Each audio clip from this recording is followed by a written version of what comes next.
বাংলাদেশের সব মানুষের নাম বদলাতে পারে, পারে না?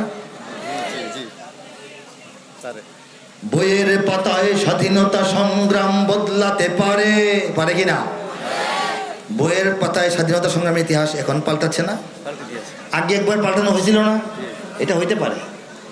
বঙ্গোপসাগরের সব পানি যেতে পারে শুকিয়েও, গোটা রাজধানী গিলে নিতে পারে বুড়ি গঙ্গার ঢেউ। সুন্দরবন কেটে হতে পারে ইটের ভাটার লাকড়ি, শিল্পপতিরা দেউলিয়া হয়ে খুঁজতে পারেন চাকরি। সুন্দরবন কেটে হতে পারে ইটের ভাটার লাকড়ি, শিল্পপতিরা দেউলিয়া হয়ে খুঁজতে পারেন চাকরি। চোর গুন্ডারা পেয়ে যেতে পারে মন্ত্রীর মর্যাদা, পায় নাই অতীতে? আইনের ফাঁকে কালো টাকা সব হয়ে যেতে পারে সাদা। অনেকেই বলে এই দেশ নাকি হুজুগে জাতির দেশ, দফায় দফায় বদলায় এর রং ঢং পরিবেশ। তাই বলে ইসলাম তো এদেশে হুজুগে হবে না শেষ, হুজুগে হবে না শেষ। ইসলাম এ মাটির পরতে পরতে জনপদে ঘরে ঘরে, ইসলাম এ জাতির 90% মানুষের অন্তরে।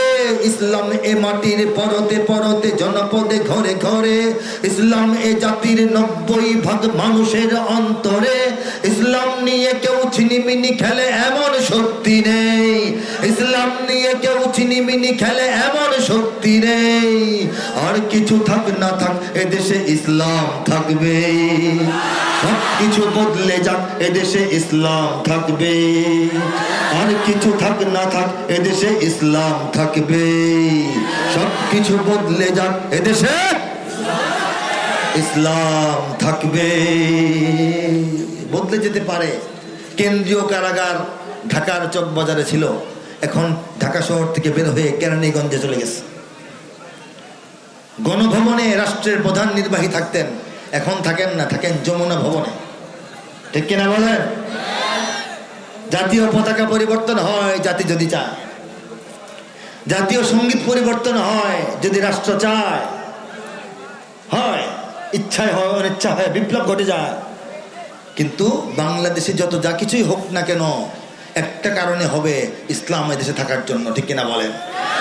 ইসলাম কায়েম হওয়ার প্রয়োজনে যোগ বিয়োগ ছাটাই যা লাগে সব হইতে থাকবে। পরিবর্তন পরিবর্ধন, উত্থান পতন, সামনে পিছু ডাইনে বাম, এগুলি হবে। ইসলাম তার জায়গায় থাকবে। ঠিক কিনা বলেন? ওই ইসলামের পক্ষে আমরা সবাই আছি তো ইনশাআল্লাহ। লিল্লাহি তাকবীর, লিল্লাহি তাকবীর। ইসলামের পক্ষে থাকলে আমাদের কপাল ভালো, পক্ষে না থাকলে আমাদের কপাল খারাপ। ইসলামের কপাল খালি ভালো, খারাপ নাই। ঠিক না বলেন? আল্লাহ তাআলা ইসলামকে এখানে কায়েম রাখবেন, কায়েম করবেন। আমরা যদি সঙ্গে থাকি আমাদের লাভ, না থাকলে আমাদের লস। ইসলাম আমাদের উপর নির্ভরশীল নয়। কথা ঠিক না?